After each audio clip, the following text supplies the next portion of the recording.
Hola, bienvenidos. Esta es una nueva emisión de Formación Ministerial, una emisión pensada, diseñada para que nos formemos en lo que Dios nos ha llamado a hacer. Al final recordemos que como hijos de Dios, Él nos ha dado unos dones, nos ha dado unos talentos, Él nos ha plantado en una iglesia para que sirvamos. Y todo lo que Dios nos ha dado y el lugar donde nos ha puesto y el llamado que nos ha dado, lo podemos hacer. Y Dios tiene muchas maneras de capacitarnos. Una de esas maneras puede ser esta, ¿no? Para aquellas personas que no tienen acceso, para aquellas personas que ya se formaron y solamente quieren un recordatorio, para aquellas personas que no tienen el tiempo, que no tienen el dinero, lo que sea, pues aquí estamos. Como siempre les digo, por favor, en lo que sea doctrinal, aténgase a su iglesia. Usted tiene un pastor, sométase a la autoridad de su pastor. Pero en lo que no, pero en lo que les sea, como dijo Pablo, examínalo todo, retenga lo bueno, deseche lo malo, y eso le pido por favor que haga con esta charla. Ojalá todo lo que usted pueda retener en esta charla sea bueno para usted, para su ministerio. Y como les decía, estamos viendo, pues, vivos los dones a comenzar este ciclo o estas emisiones. Luego vimos pues el ministerio que tenemos en nuestra casa, que es el primer gran ministerio por el que Dios nos va a pedir cuentas. Luego vimos el ministerio de intercesión, un ministerio que pues apoya a muchos ministerios, pero que no es notable. Lo estamos viendo el ministerio pastoral. Dentro del ministerio pastoral vimos homilética, vimos hermenéutica para apoyar como herramienta la hermenéutica a la homilética, al arte de predicar. Y bueno, ahora estamos viendo,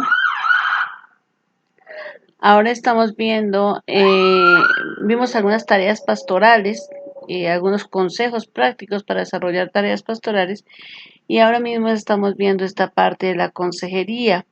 Tratamos con esta parte psicoterapéutica enfocada desde el camino de Maús, viendo cómo el consejero bíblico tiene que desarrollar un trabajo. Y ahora pues estamos viendo un área que se llama psicopatología. O esto sonó raro, ¿verdad? Psicopatología de la pastoral es cómo entender los tipos de personalidad con los que nos vamos a encontrar. Quiero decirles que no necesariamente van a llegar estas personas con este grado clínico que en algunos casos se describe aquí. A veces es en menor grado. Y de hecho vamos a tener ejemplos bíblicos como para que nos demos una idea de las personas. Siempre nosotros tendemos a pensar que cuando vimos la palabra patología, que es algo dramático, no, es algo patológico, es algo enfermizo, ¿no? Pero todos los seres humanos tenemos un dejo de enfermizo, tenemos una característica enfermiza. Así que sin más preámbulos, comencemos. Vamos a ver varios tipos de personalidades. Hoy vamos a arrancar con el primero. En la descripción de este video le voy a pedir que haya unos links, vaya, vea, si no ha estado viendo nuestras series, pues que pueda conectarse con este tema. Y bueno, le voy a pedir que él me deje su opinión, su sincera opinión. Agradezco muchísimo que se tome el trabajo de verme y le agradeceré aún más que nos ayude a mantener este video con un ojo clínico. Así que agradezco sus comentarios, sus aportaciones, pero también el hecho de que pueda duplicar o compartir este video. Estamos un montón y vamos a comenzar con este tema. Bueno, hoy vamos a partir de una estructura de personalidad un poco particular. Tenemos un ejemplo bíblico para esa personalidad y es la estructura paranoia. Y esta estructura paranoia, vamos a empezar desde dónde nace el término paranoico o paranoia. Este término fue acuñado por Hipócrates. Imagínate cuántos años, cuántos siglos atrás. Y él fue el primero en hablar de paranoia. Esta palabra en griego tiene dos componentes: para, que significa al lado de, y noida, que significa, o nous, que significa espíritu o mente, o sea, como un, eh, a un lado de la mente, desdoblado, salido de. Él aplicaba un tanto al pensamiento delirante. Cuando hablaba de paranoia, hablaba de un pensamiento al lado de un pensamiento delirante, consecuencias del deterioro mental. ¿Cómo es una personalidad con ese grado paranoia, con esa estructura? Bueno, es una personalidad un tanto agresiva. ¿Por qué? Porque es susceptible, porque cualquier cosa la irrita. Las personas con este tipo de estructura son, entre más sea firme esa estructura, entre más profunda sea, digamos que si la ponemos en un grado de 1 a 5, donde 5 es lo máximo de la enfermedad, a lo mejor en 1 esa agresividad es apenas perceptible, pero en 3 esa agresividad ya se nota, ¿no? Pero nos damos cuenta que estas personas son agresivas porque nunca están contentas con nada, porque cualquier cosa las irrita, son extremadamente susceptibles. Tienen, por otra parte, una idea fija de persecución y de desconfianza, es decir, ellos, la estructura paranoia sufre, la persona que tiene esta estructura de personalidad sufre porque no puede confiar ni en su sombra. Le cuesta muchísimo confiar en otros, le cuesta muchísimo sentirse seguro. En realidad sus ideas de persecución lo llevan a estar siempre en alerta, pero por otro lado tiene unas ideas de grandeza horribles. Entonces, esto ya se está haciendo, como dirían por ahí, un gran tamal, porque imagínense una persona altamente susceptible, que además tiene la sensación de que todo el mundo le va a jugar mal y que él es lo máximo. Entonces se va convirtiendo en una bomba de tiempo, ¿no? Entonces tiene una rigidez extrema. En cómo lo vemos es excesivamente perfeccionista, es obstinado, tiene que hacer las cosas y ya dije que voy a hacer la despensa y aunque me esté muriendo la voy a ir a hacer pero yo te acompaño, no, o sea, es que yo empiezo y yo voy por el corredor número 1 y si no voy por ese corredor ya no lo puedo hacer, ¿no?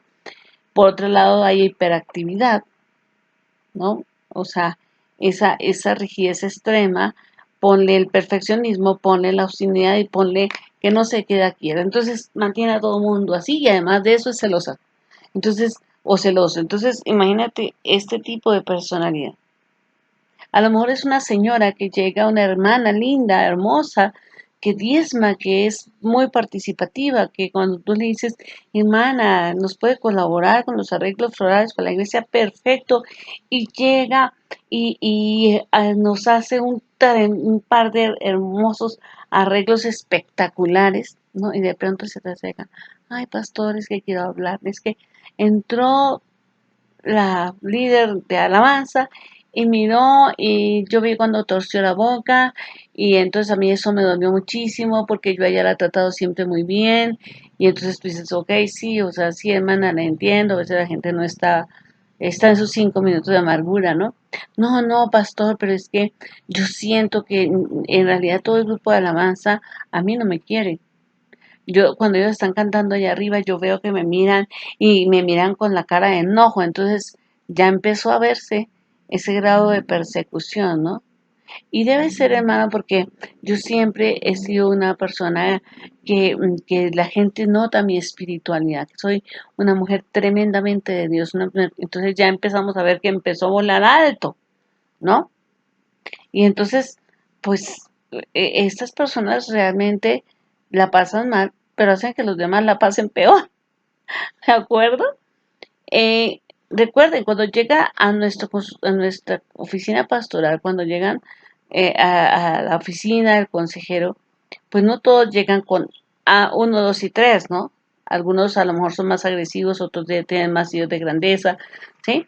Pero pues esto es una guía simplemente. Vamos a conocer un ejemplo bíblico, un tanto para aterrizar en carne y hueso a este tipo de estructura de la personalidad. Vamos a hablar de Saúl, que era un líder paranoico. Y pues hoy sí me van a tener que ver con gafas. eh, Créeme que no me las pongo no ¿cómo se llama? Por vanidad, sino porque me da reflejo y entonces brilla mucho en la cámara. Vamos a ir a 1 Samuel capítulo 13, versículos del 8 al 9. Y dice así. Y él, refiriéndose a Saúl, esperó 7 días conforme al plazo que Samuel había dicho. Pero Samuel no venía a Gilgal y el pueblo se le desertaba. Entonces dijo Saúl, traedme el holocausto y ofrenda de paz, y ofreció el holocausto. Entonces imagínense cómo, o sea, cómo se sintió, cómo un hombre que había sido elegido por Dios allá, cuando él mismo reconoció que él era de la tribu más pobre, la familia más pobre, una tribu chica, la familia más pobre, cómo ese Dios que lo ha escogido para ser rey, cómo no iba a cumplir con él, ¿no? Pero él se dejó impresionar, o sea, él le pensó, él no se sintió seguro. Él dijo, bueno, ya Samuel se rajó, ya Samuel no va a venir conmigo, entonces, pues, o sea, yo tengo que hacer algo, ¿no? Vamos a ir a 1 Samuel, capítulo 14, versículos 6 y luego 24 al 29. El versículo 6 dijo pues Jonatán a su paje de armas, ven, pasemos a la guarnición de estos incircuncisos, quizás haga algo Jehová por nosotros, pues no es difícil para Jehová salvar con muchos o con pocos. Versículos 24 al 29. Déjenme lo ubico. 24. Pero los hombres de Israel fueron puestos en apuro aquel día porque Saúl había juramentado al pueblo diciendo, cualquiera que coma pan antes de caer la noche, antes que haya tomado venganza de mis enemigos, sea maldito. Y todo el pueblo no había probado pan. Y todo el pueblo llegó a un bosque donde había miel en la superficie del campo. Entró pues el pueblo en el bosque, y aquí que la miel corría, pero no hubo quien hiciera llegar su mano a su boca, porque el pueblo temía el juramento. Pero Jonatán no había oído cuando su padre había juramentado al pueblo, y alargó la punta de una vara que traía en su mano, y la mojó en un panal de miel, y llevó su mano a la boca, y fueron aclarados sus ojos. Entonces habló uno del pueblo diciendo, tu padre ha hecho jurar solemnemente al pueblo, diciendo, maldito sea el hombre que tome hoy alimento. Y el pueblo desfallecía. 29. Respondió Jonatán, mi padre ha turbado el país. Ved ahora cómo han sido aclarados mis ojos por haber gustado un poco de la miel. Entonces, cuando nosotros empezamos a ver estas características de un hombre que por una parte no llegaba ni siquiera a confiar en Dios, de un hombre que era tan obsesivo de haber nadie, aunque estamos en plena batalla, aunque va a haber, tenemos que estar dándolo, pues enfrentándonos a un ejército, pues nadie va a comer. O sea, cómo van a tener fuerza si no comen una batalla? Pero él era tan obcecado que él dijo, no, así es como tiene que conseguirse que Dios haga mi voluntad, ni siquiera su voluntad, mi voluntad. Vamos a ir a 1 Samuel capítulo 15, versículo 3, y a seguir conociendo a nuestro amigo Saúl. Versículo 3 dice, ve pues, hiere a Amalek y destruye todo lo que tiene y no te apiades de él. Mata hombres, niños, mujeres y aún los de pecho, vacas, ovejas, camellos y asnos. Eso le dice el Señor. Ahora vamos a leer el versículo 9 y el versículo 15. Versículo 9. Y Saúl y el pueblo perdonaron a Agag y a lo mejor de las ovejas, del ganado mayor, de los animales engordados, de los carneros y de todo lo bueno, y no lo quisieron destruir, mas todo lo que era vil y despreciable lo destruyeron. 15. Y Saúl respondió, de Amalec los han traído, porque el pueblo perdonó lo mejor de las ovejas y de las vacas para sacrificarlas a Jehová tu Dios, pero lo demás lo destruimos. A ver, ¿qué había pasado? Vamos a terminar de leer estos pasajes así entrecortados para tener sentido. Y vamos a leer 19 al 20. ¿Por qué? Esto ya lo dice Samuel. ¿Por qué pues por qué pues no has oído la voz de Jehová, sino que vuelto al botín has hecho lo malo ante los ojos de Jehová? Y Saúl respondió a Samuel: Antes bien he obedecido a Jehová, y fui a la misión que Jehová me envió, y he traído a Agag, rey de Amalec, y he destruido a los amalecitas. ¿Por qué he leído todos estos pasajes? Porque esto nos va dando una semblanza de este primer rey, que el pueblo había deseado un rey y un rey que lo representara, pero cuando este rey aparece, es un hombre que le sacaba, que era bastante alto, no era mal parecido, y de alguna manera podemos ver que era un líder, había podido ser un buen líder, si hubiera tenido más confianza en Jehová, si no hubiera sido tan susceptible a la opinión pública, a las cosas. A él el pueblo lo presionaba, él vio que llegaba el ejército y entonces van a desertar, entonces yo mejor hago el sacrificio. El pueblo dijo que mejor lleváramos al rey y al ganado gordito, ahí lo llevamos porque el pueblo dijo. Entonces, cuando en esa estructura paranoica de la personalidad, recordemos que además de que son extremadamente susceptibles, ¿sí? Pues no tienen, o sea, más bien sufren de desconfianza. Entonces, él no confiaba en su pueblo, más bien no confiaba en el poder que Dios le había dado sobre ese pueblo. Y entonces por eso no podía decir, a ver, no, cálmense, Dios dijo esto y lo vamos a hacer cumplir. Pero todavía cuando Samuel lo encara y le dice, a ver, es que has hecho mal, él le dice, no, no, no, si yo hice lo que Dios me dijo, aún es más. Yo hasta fui y peleé, y además de pelear, fíjate que eso fue lo de menos. Traje hasta el rey, traje lo mejor del ganado. O sea, lo hice muy bien. Me pasé de listo. Fui más inteligente que Dios. Imagínense qué ideitas de grandeza. O algunas características de la personalidad de Saúl nos muestran, por ejemplo, sentimientos de inferioridad compensados con su creencia de superioridad. Primera de Samuel, capítulo 15, versículo 17. En mismo, en el versículo 15, en el capítulo 15 que estábamos leyendo, y dijo Samuel, aunque eras pequeño en tus propios ojos, no has sido hecho jefe de las tribus de Israel, y Jehová te ha ungido por rey sobre Israel. En realidad, cuando Saúl es nombrado rey, cuando le dan primero la profecía, pues como que no se la cree, se encuentran, están en Mizpa y lo van a ungir, y el hombre se esconde entre las maletas. Y entonces empiezan a llamar, hacen el sorteo, ya sabe la tribu de él, sale la familia del papá de él, sale Saúl y pues Saúl no aparece, porque Saúl tenía miedo, porque Saúl tenía pena.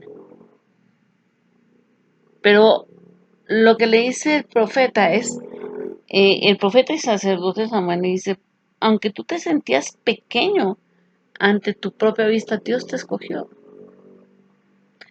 Que Samuel intenta hacer que Dios piense como él. O sea, él dice, no, yo sí obedecía a Dios, claro que lo obedecía, una vez más. No solamente fui a la guerra, sino que fui y traje lo mejor de ese ganado.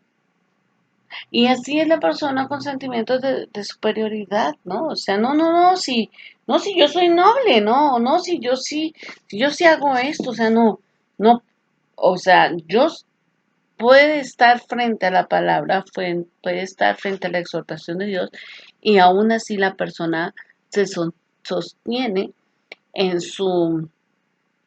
en su idea de sí mismo de lo estoy haciendo bien.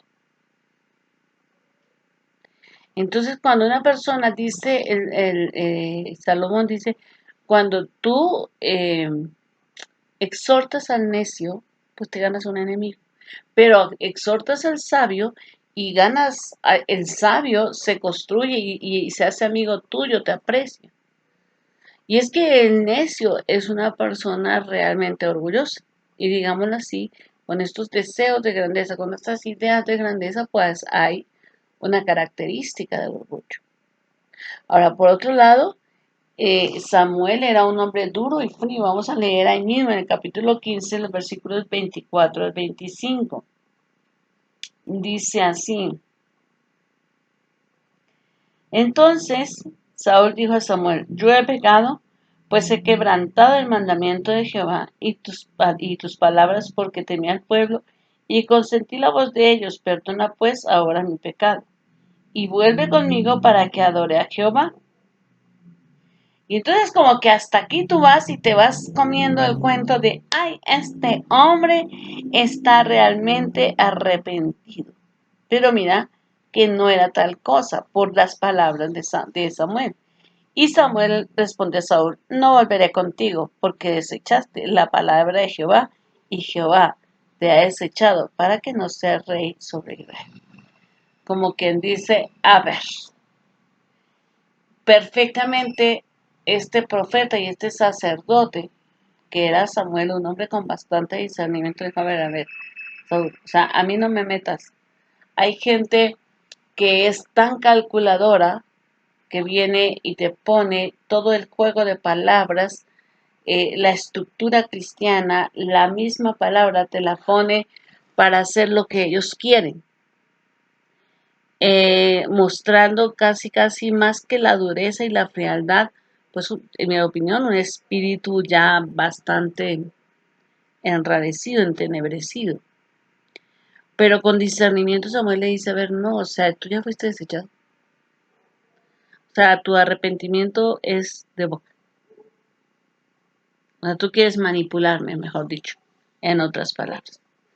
Hace muchos años, hace más de 18 años, estaba con nosotros una mujer con un espíritu de Jezabel en nuestra iglesia. Y la verdad, yo quiero decirles que si alguna vez he tenido la experiencia de la dirección de Dios fue con ese caso. Yo era tabula rasa en razón a todo eso que se trataba con el espíritu de Jezabel. Yo no lo conocía, no lo manejaba. Y Dios me fue mostrando y me llevó de la mano y me daba los pasajes y todas las órdenes que el Señor me dio y que yo cumplí como Él me dijo, me llevaban a conocer, no solamente a mí, sino a las personas, a las autoridades de la iglesia, a conocer quién era y cómo obraba este espíritu en esta persona. Entonces, cuando se le exhorta, el Señor me dijo: pídele que te conteste sí o no ante esta pregunta, y se lo vas a hacer en el nombre de Jesús de Nazaret, el que nació de una virgen, murió en una cruz y resucitó. Así, tal cual. Entonces, yo lo hice tal cual. Pasa el tiempo y después ella viene y quiere pedirme que yo haga determinada cosa y me invoca lo mismo. En el nombre de Jesús te pido que hagas esto, esto, esto. Y el Señor me dijo: no caigas en la trampa. Esta persona es tan calculadora que sabe cómo puede llevarte a, más que someterse a tu voluntad, a hacer lo que este espiritillo quiere en la iglesia. Entonces, creo que hay momentos en la vida en que uno tiene que buscar el discernimiento. Estas personas con con el deseo de grandeza, con esas ideas de grandeza, a veces están tan bien maquilladas que uno no se da cuenta. Uno tiene que de veras invocar, el consejero cristiano tiene que invocar la palabra del Señor y pedirle de veras al Espíritu discernimiento, ¿no? Porque al final el Espíritu es el que nos va a mostrar el corazón de la gente, ¿no? Él era un simulador. Saúl era un simulador, él realiza aparentes cambios, pero eran muy superficiales. Vamos a ver uno de esos cambios, ¿no? Después de que Samuel le dice que no va a ir con él, en el versículo 27, perdón, en el versículo 27 dice: y volviéndose Samuel para irse, él le asió de la punta de su manto y éste se rasgó. O sea, como él no se tiró al suelo, no no proclamó un ayuno, no se cubrió de ceniza, sino que él hizo un teatro. Él agarró la ropa de Samuel y como dice, ay, por favor, quédate, vea, está arrepentido. Pero es simplemente una simulación, no era un acto de realmente de arrepentimiento, ¿no? Y bueno, nosotros podemos dar cuenta que sí, que esto era así, porque si tú lees el versículo 28 dice, entonces Samuel le dijo, Jehová ha rasgado hoy de ti el reino de Israel y lo ha dado a un prójimo tuyo mejor que tú. Punto. Ya, o sea, sin dramas. ¿Por qué? Porque el Señor conocía el corazón de Samuel.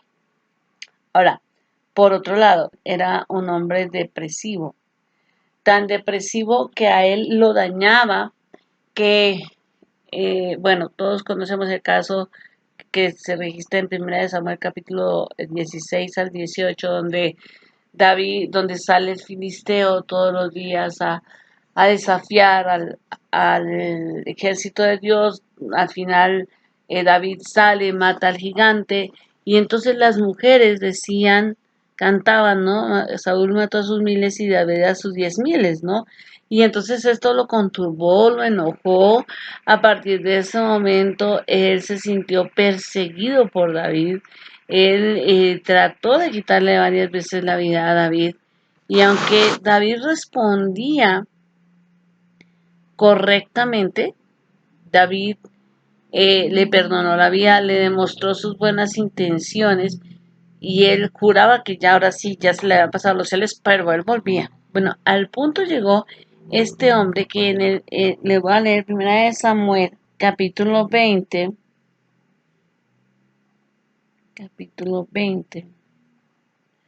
versículos 31 al 33.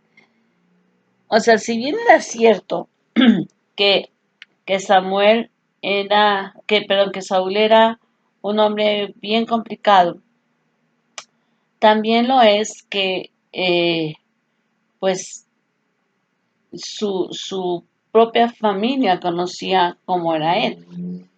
David y Jonatán se hacen grandes amigos, pero Jonatán nunca quiso traicionar a su padre. Simplemente sabía que no era justo lo que su padre hacía. Vamos a leer 1 Samuel capítulo 20, 31 al 33. Porque todo el tiempo que el hijo de Isaí viviere sobre la tierra, ni tú estarás firme ni tu reino. Envía pues ahora y tráemelo, porque ha de morir. Y Jonatán respondió a su padre y le dijo, ¿por qué morirá? ¿Qué ha hecho?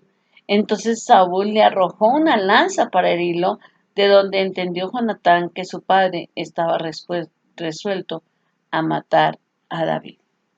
Imagínense, aquí no solamente era como, ok, yo quiero hacer esto, yo soy un inseguro, aquí no solamente yo tengo una idea de grandeza, aquí no solamente yo tengo celos de David, aquí no solamente, sino es que yo voy a usar la gente, a mis hijos, en este caso a mi hijo, a- a- para cometer un delito, para matar al final al hombre que yo creo que es mi enemigo, ¿no? Pero pues el mayor enemigo de Saúl no era David, era Saúl. Porque eso pasa con la estructura de paranoia, ¿sí? El mayor enemigo de una mujer con esta estructura no, de personalidad no es la secretaria de su esposo, no son las hermanas de la iglesia, no son los hijos que no la quieren, que la odian, ¿no? No son las nueras que no dejan que los hijos les visiten a ella, no, en realidad la mayor enemiga de esta persona o esta mujer con una estructura de personalidad paranoia es ella misma. En realidad no es el jefe el enemigo de este hombre, no son los con estructura paranoia, no es los compañeros de trabajo que hacen su máximo esfuerzo para salir adelante, los enemigos de un varón con estructura de personalidad paranoia, no. No es la esposa que seguro tiene otro, no, no es los hijos que no llegan al estándar que él quiere.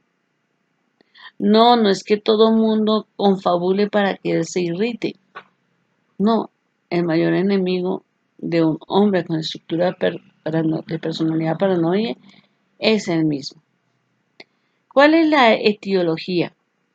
¿Qué podríamos decir nosotros como de dónde proviene este tipo de situación? ¿No? ¿De dónde proviene la estructura de personalidad paranoide? Entendamos por etiología, eh, pues el estudio sobre las causas en este caso, de la estructura de la personalidad. El paranoico generalmente revela, desde muy pequeño muestra este trastorno de su conducta, ¿no?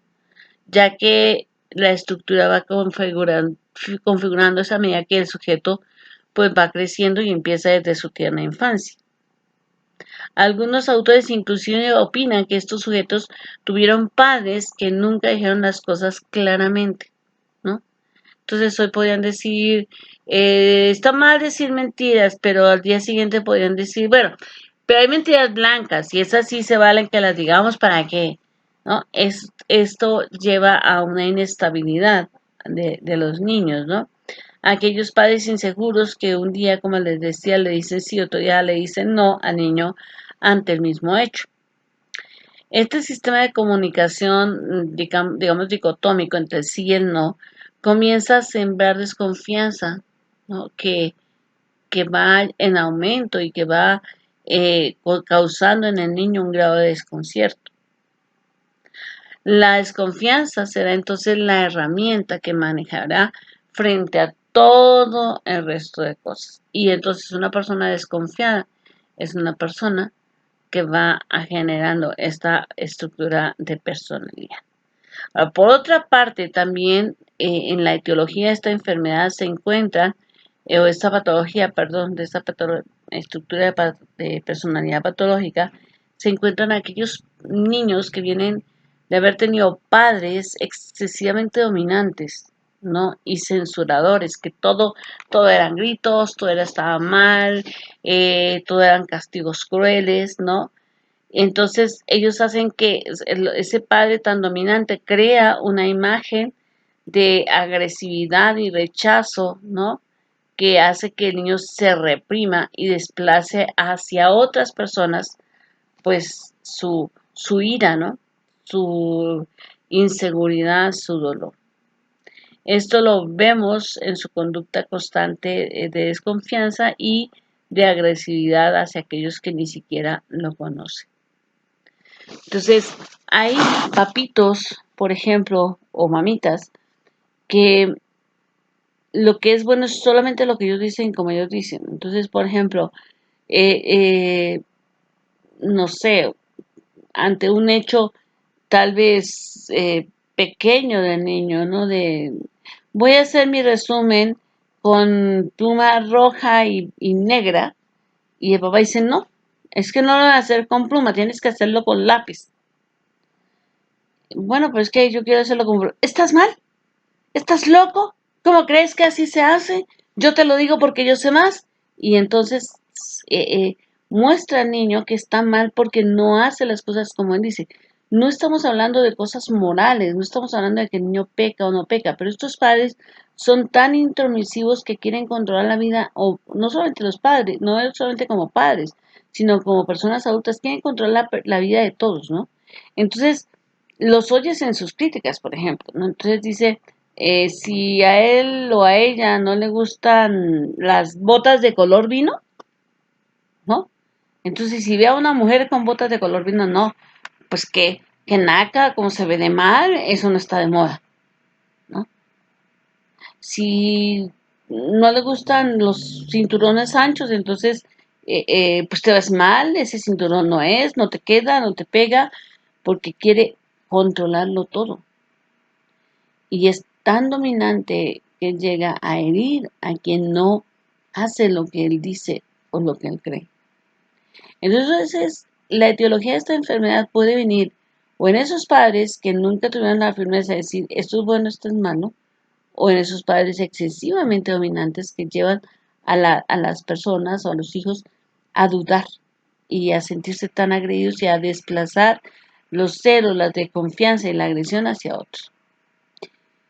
¿Cuáles son las formas clínicas? ¿Cómo lo hemos manifestado en un paciente que ya está teniendo problemas? Bueno, primero vemos unos rasgos, ¿no? Y dentro de esos rasgos, pues si nosotros vemos desde el jardín del Edén, todos los seres humanos tendemos a acusar a otro de los que nos pasan, ¿no? Cuando el hombre peca y Dios llega al huerto y le pregunta ¿dónde estás? Entonces el hombre dice, pues es que mm, la mujer que tú me diste, ¿no? Y la mujer dice, pues la serpiente me engañó. O sea, ninguno de los dos tuvo responsabilidad, según esto. Pobrecitos los dos.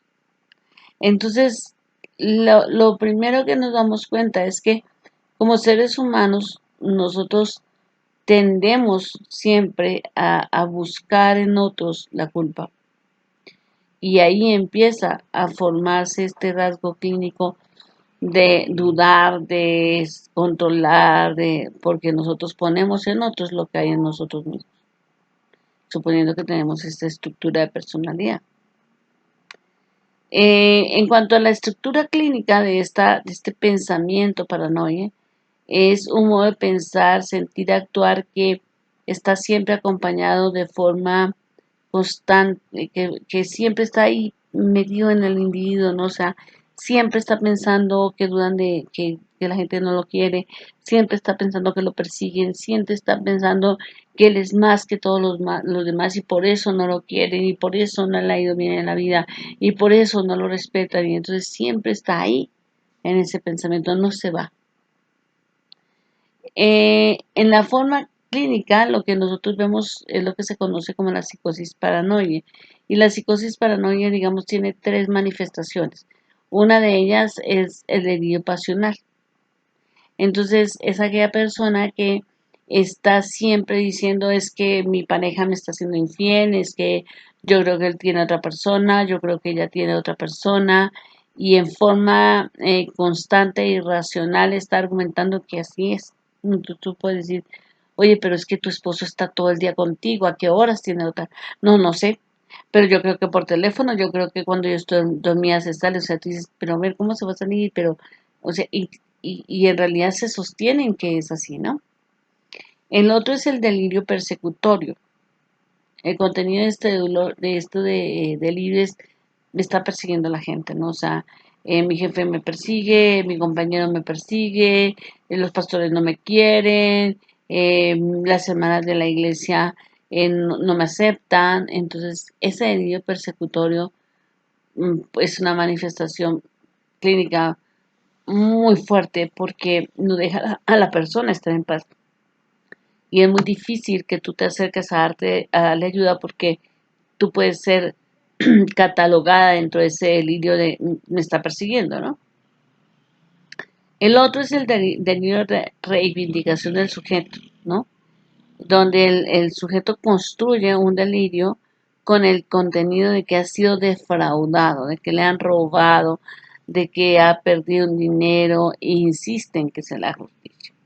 Entonces, por ejemplo, esto lo veo muy marcado tal vez en las personas que tienen como un tipo de demencia senil, donde dices que yo tenía 500,000 pesos y ya me lo sacaron y ya no tengo nada en la cuenta y no sé qué van y dicen, no, miren papá, sí, sí lo tienes, mira, sí, o no, es que mira, eso se gastó así, así, no, me lo quitó, esta persona me lo quitó, yo ya no quiero que esté aquí, porque se ponen realmente necios en porque es un delirio, se arman toda una historia en su cabeza y se la creen, ¿no? Perdón. Consideraciones generales para la entrevista pastoral. Entre los aspectos a tener en cuenta por el consejero, podríamos mencionar tres. Y la primera es la escritura como fundamento de todo el acompañamiento pastoral. Y cuando te enfrentas a una estructura paranoia, no puedes venir solamente o hablar desde una perspectiva terapéutica y nada más. Recordemos que siempre tenemos este acompañamiento de la pastoral, donde eh, anclamos la vida de la gente a partir de la Biblia, para que las personas encuentren que la verdad, al final, todo va a cambiar en el mundo menos la palabra de Dios. La palabra al final es la que sana, la palabra al final es la que da seguridad, ¿no? Con una persona con estructura de personalidad paranoide es importante evitar la intimidad, si no te va a ser parte de sus delirios, ¿no? Y tú vas a terminar creyendo que en realidad sí la persiguen o sí lo persiguen, que en realidad sí está pasando por esta situación donde su delirio lo está llevando. Dice, no, sí, es que sí, pobrecito, yo creo que sí, mira, yo creo que sí le están haciendo una brujería, yo creo que sí le están haciendo este mal, y no, no es cierto. Entonces evitemos la intimidad y aprendamos a manejar nuestras emociones, ¿de acuerdo? Ahora, ¿cómo usamos la Biblia en esta pastoral? Entre los temas que deben considerarse son aquellos relacionados con sus problemáticas, por ejemplo, la ira, la muerte, la desconfianza, el perfeccionismo. Entonces, si nosotros tenemos ante nosotros una esposa que dice es que yo no quiero que él llegue antes de las 11 de la noche porque yo hasta esa hora es que tengo que la casa como yo la quiero tener para que él no se sienta mal, es como, a ver, espérame, vamos a hablar sobre el perfeccionismo y a lo mejor entonces empiezo a buscar los proverbios que pueden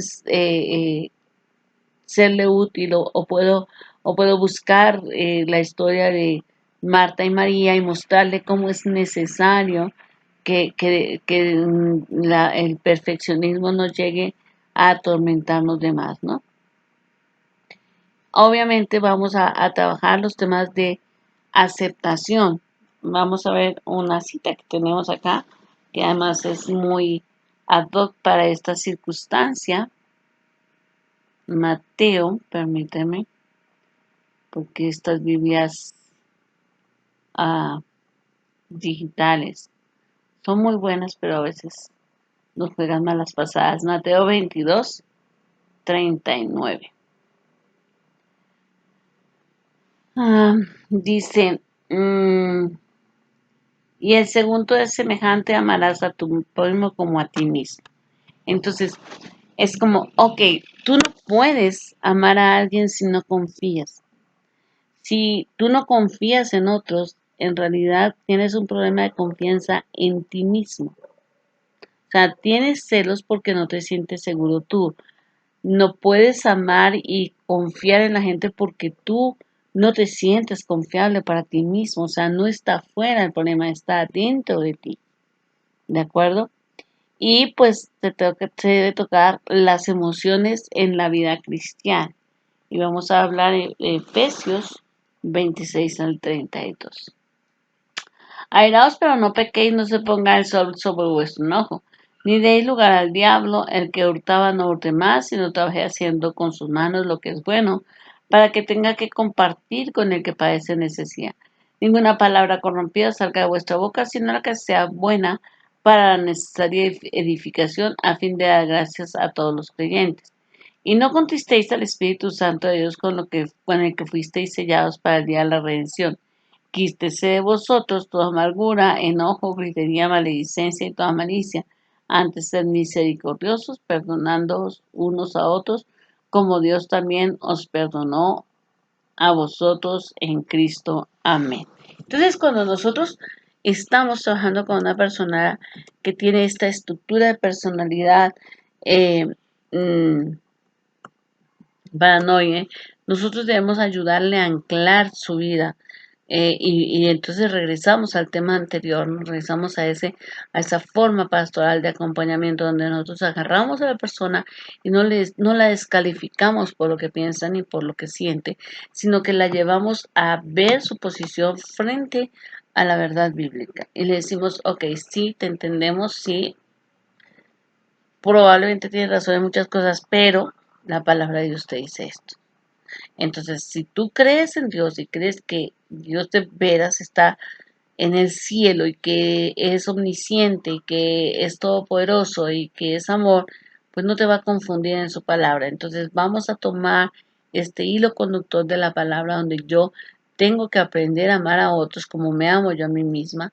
Si yo quiero confianza en los demás, si yo sé que soy capaz, pues yo debo aceptar a los demás. Si yo quiero que otros confíen en mí, yo debo confiar en ellos. Si yo confío en mí, debo aprender a confiar en otros.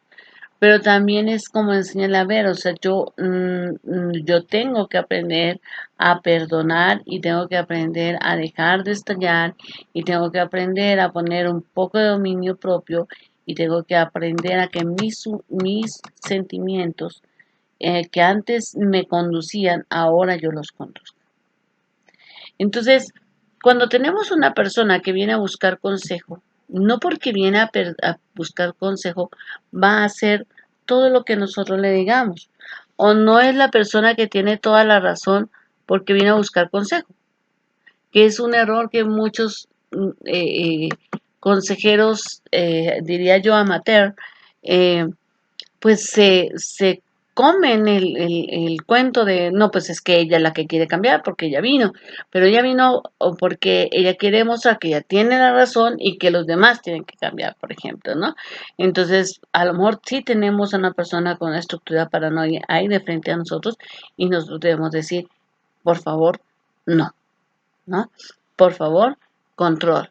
Por favor, aprendamos a anclar nuestra vida en Cristo. ¿De acuerdo? Entonces, debemos aprender las personalidades. Todos tenemos algún tipo de estructura de personalidad con algún grado de patología. Como terapeutas debemos conocernos y conocer cuál es la mía, pero también debemos darnos cuenta que la persona que llega a pedir consejo puede tener en mayor o menor grado este tipo de personalidad. Y entonces entender a partir de ahí cómo la vamos a ayudar. Les envío un gran abrazo. Dios les bendiga.